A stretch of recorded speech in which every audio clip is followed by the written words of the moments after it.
Маусымдық жұмыстардың ерекшеліктері.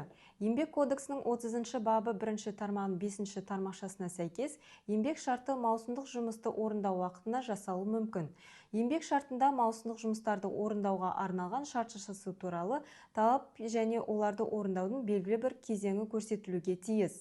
Маусымдық жұмыстарға арналған еңбек шартын жасасу кезінде сынақ мерзімі белгіленбейді. Маусымдық жұмыстарда істейтін жұмыскерлер мен еңбек шарты жұмыс берушінің бастамасы бойынша келесі жағдайларда бұзылуы мүмкін. Бірінші, жұмыс берушідегі жұмыстар өндірістік сипаттағы себептер бойынша 2 аптадан артық мерзімге тоқтатылғанда. Екінші, жұмыскер еңбекке уақытша қабілетсіздігі салдарынан қатарынан 1 ай бойы жұмысқа шықпаған жағдайларда. Маусымдық жұмыстарда істейтін жұмыскер жұмыс берушіні күнтізбелік 7 күн бұрын хабардар ете отырып, еңбек шартын өз бастамасы бойынша бұзуға құқығы бар.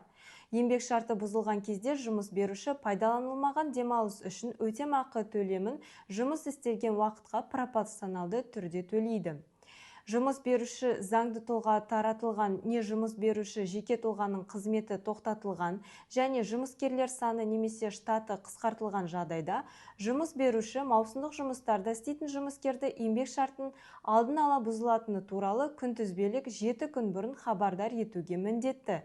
Бұндай жағдайларда 2 апталық орташа жалақы мөлшерінде өтемақы төленеді.